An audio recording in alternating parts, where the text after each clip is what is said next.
I mean, he didn't just sign the deal. The SS set up training camps so that German Jews who were going to go there could be trained to cope with a very different sort of country when they got there. And when the Zionist movement asked would the Nazi government stop a Jewish the rabbis doing their sermons in Yiddish and make them do it in Hebrew, he agreed to that. They passed a law that said only the Zionist flag and the swastika are the only flags that could be flown in Germany. There were an awful lot. And then, of course, they started selling Mauser pistols to the underground Jewish army. So you had, right up until the start of the Second World War, real collaboration.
Por lo tanto, es aquí donde está la trampa del engaño de ese que se hace parecido a Dios. El mismo Lucifer que hace proselitismo político para imponer su gobierno mundial, cumpliéndose así lo dicho por Jesús en Mateo 23:15. Palabras de sentencia que recaen sobre todos los pastores evangélicos que hacen el mismo trabajo de los fariseos hipócritas que desvían el camino de los que buscan el reino de los cielos. ¡Ay de vosotros, escribas y fariseos hipócritas! Porque recorréis mar y tierra para hacer un prosélito, y una vez hecho, le hacéis 2 veces más hijos del infierno que vosotros. Este engaño se ha perpetuado hasta el día de hoy. En tanto, a través de todas las organizaciones religiosas del planeta, buscan apoyo para el Mesías de Israel, el anticristo Jared Kushner.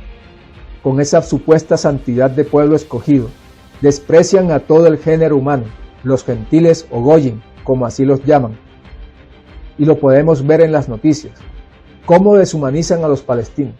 La declaración de hambruna en Gaza, en el último informe de seguridad alimentaria respaldado por la ONU, no sorprendió a nadie en la mayor ciudad del enclave. Los palestinos desplazados dicen que llevan meses sin poder comer lo suficiente. No hay comida ni agua. No podemos caminar por la falta de alimentos. ¿Por qué nos hacen esto? ¿No somos humanos como ellos? Llevamos 2 años de hambruna. ¿Qué anunciarán las organizaciones? Nos estamos muriendo de hambre. Comemos una vez al día. ¿Vamos a pasar más hambre que ahora? No queda nada. Vivimos en una hambruna. El informe del Sistema de Monitoreo del Hambre, IPC, respaldado por la ONU, asegura que más de 500.000 de personas en la Franja de Gaza afrontan condiciones de hambre catastróficas. En el video pasado, mostramos que ellos dicen tener todo el derecho de hacer con los hombres, mujeres y niños gazatíes lo que la ley de ellos le dicta, porque son terroristas, que a futuro los intentarán destruir. Lo mismo que ocurría en la época de los imperios que invadían a otras naciones. No dejaban descendencia, ni de los reyes u emperadores, porque esta descendencia cuando creciera buscarían venganza y al retomar sus tierras saqueadas. O sea, que nosotros tenemos que librar una guerra por nuestro planeta, que fue ideado para el hombre terrestre y no para Lucifer. Es una guerra espiritual, como bien cabe aclarar nuevamente. Se trata de rescatar el espíritu de los hombres para la luz. Y esto contrasta con lo que estamos revelando, porque somos sanos defensores de la vida y nuestra arma es el amor y el conocimiento de las leyes que están dispuestas para preservar la vida en todo el universo y la creación entera. Y de esto habló Jesús cuando en Lucas 23:31 dijo: porque si al árbol verde le hacen esto, ¿qué no le harán al seco? En esto, Jesús hace referencia a quienes sufren de todas las cosas negativas que suceden a diario, orquestadas por la rebelión, porque desconocen la fuerza de Cristo en su interno, que entrega la verdad de nuestro Padre, el Señor de los Espíritus. Pero los que llegan a conocer la verdad y la empiezan a difundir, son aún más perseguidos y desaparecidos, tal como ha sucedido con diferentes personajes defensores de los derechos humanos, o periodistas que encuentran la verdad y denuncian la cueva de la corrupción putrefacta de la política, como en el caso de Jaime Garzón en Colombia, por denunciar al que más adelante sería el presidente más corrupto en la historia de Colombia, Álvaro Uribe Vélez, hoy condenado a 12 años de prisión. O también podemos mencionar a esos grandes inventores que han hecho descubrimientos que podrían mejorar la vida del hombre en diferentes campos, pero sus descubrimientos fueron archivados y ellos fueron silenciados, desaparecidos o suicidados por ir en contra del sistema económico y de salud impuesto a los habitantes de este planeta. Un ejemplo, la farmacia, que ya hemos denunciado que está controlada por la OMS y la ONU. Pero veamos lo que dicen los judíos de los cristianos que ciegamente los apoyan. ¿Por qué tantas banderas de Israel en las iglesias cristianas evangélicas? Vamos a orar por Israel, levanta tu mano. Tenemos que bendecir a Israel porque es la nación que Dios escogió para que de ahí viniera la bendición de Dios a los que no somos judíos. Israel tiene una relación cercana con diferentes corrientes del cristianismo, sobre todo con grupos evangélicos y fundamentalistas. We have no better friends in the world than the evangelical community, and the evangelical community has no better friend in the world than the state of Israel. Entre estos grupos existe la creencia de que es un deber de los cristianos apoyar al pueblo judío, pues este tiene el derecho a poseer y habitar la tierra prometida, lo que los judíos sionistas denominan Sión o Israel, que les fue entregada a ellos por Dios, según la Biblia hebrea, libro sagrado tanto para judíos como cristianos. También, la mayoría de estos cristianos creen que el regreso de los judíos a Israel es una condición para la segunda visita de Jesucristo. A esto se le llama sionismo cristiano. Hay muchas citas bíblicas que lo respaldan. La de Génesis 12:2 3 habla de que Dios dice que va a bendecir a todos aquellos que bendigan a Israel y va a maldecir consecuentemente a quienes lo maldigan. Muchos evangélicos consideran precisamente que, digamos, actuar en contra de los intereses de Israel va a traer desgracias a las personas, a las comunidades y a los países. Pedí por la paz de Jerusalén, sean prosperados los que te aman. El propósito es Israel, para que tú bendigas y salves a los judíos y que regresen a su casa. Pero ¿por qué el sionismo cristiano es considerado político y no solo teológico? Existen organizaciones como Cristianos Unidos por Israel, Philos Project o la Fundación Aliados de Israel que tienen una gran influencia entre políticos estadounidenses, principalmente republicanos como Donald Trump, J.D. Vance o Ron DeSantis. Esta influencia no se limita a Estados Unidos. Estas organizaciones también tienen entre sus aliados a varios políticos de más de una decena de países latinoamericanos. De hecho, varios académicos que investigan el tema recalcan el carácter político de este movimiento, muy vinculado a la ultraderecha en toda América, desde Estados Unidos hasta Brasil. Además, en América Latina, las iglesias protestantes, de las que las evangélicas forman parte, han crecido bastante en las últimas décadas. Según datos del Pew Research Center, en la década de los 60 todavía el 90% de los latinoamericanos eran católicos, pero para 2014 casi 1 de cada 5 latinoamericanos se definía como protestante. Este crecimiento ha sido más evidente en una región en particular, Centroamérica. En países como Guatemala, Honduras, Nicaragua y El Salvador, el porcentaje de cristianos protestantes ronda el 40%.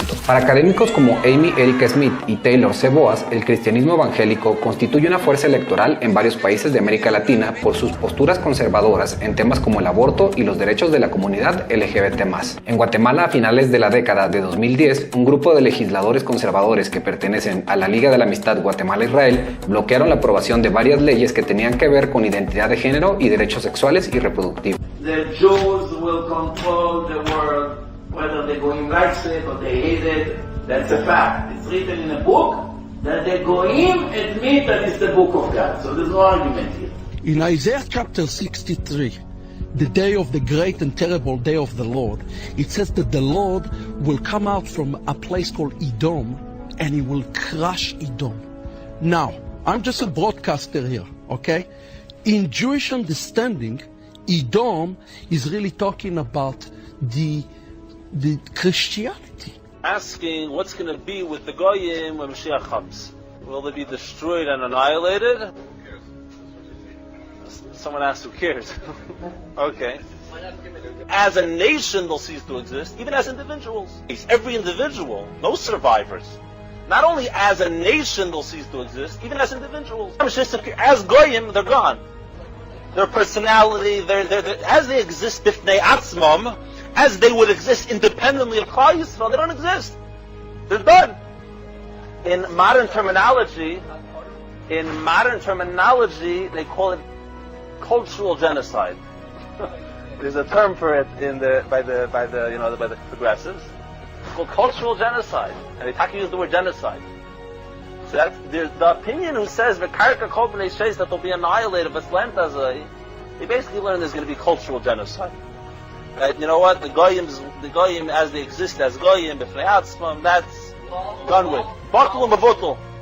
The Jews run the show in the world, not because they want, because that's what God wants. And it's written in the Torah that the non-Jews admit that is the word of God. If they didn't admit, what's the proof? But in the Torah it says that in every nation you will always be the highlight of the place. Even though we have very small community compared to America, 300 million Americans, 5 million Jews. There's no comparison. But the Jews are everywhere. Politics. All the assistants of Trump, Jews. All the assistants of Sleepy Joe, Jews. Obama, Jews. Everyone around there. Reform Jews, conservative Jews, Chabadnik, this, convert. It's all somehow. Same thing was in Spain. Same thing was in many different countries. Instead of hating the Jewish people, you should love us. You should kiss our feet, you fool. We're the chosen people, not you. You should actually look at the truth and understand that the Jewish people are the greatest gift to mankind. De esta manera, podemos ver la gran hipocresía para con la humanidad. Para ellos, los terrestres son solo una copia humana. Está referenciado en su libro llamado el Talmud. Pero en su astucia, los necesitan para que los defiendan, no solo de sus adversarios aquí en la tierra, sino también de la justicia pronto a llegar del Sierjó, la que trae Miguel Arcángel, el ángel del sol. Esta información es necesario que la conozcan, ya que la humanidad está como carne de cañón en esta batalla que es de tipo estelar. Y si defienden a las tinieblas, las huestes de la luz no tendrán más remedio que cumplir con lo dicho en Apocalipsis, echar al fuego al dragón y a todo aquel que le adore. Además, las mismas tinieblas en esta confrontación no tendrá ninguna piedad con el hombre, puesto que lo desprecia por la luz que lleva en su corazón. Por ello, es una equivocación defender los sistemas del mundo y sus mentiras. Porque el anticristo tiene el plan de diezmar a la población y esclavizar a los sobrevivientes de la guerra y repartirlos como esclavos entre su pueblo del desierto. Por ello, la frase es exacta: un pueblo ignorante es instrumento ciego de su propia destrucción, y de esa ignorancia deben salir, al conocer las fuerzas espirituales guardadas dentro de su ser, en su corazón, las que no se despiertan con rituales, pactos, mantras o mudras, o siguiendo algún tipo de religión que encapsula la mente con sus ritos, y pone barrotes al corazón para que no se sienta la voz interior, la voz de Dios.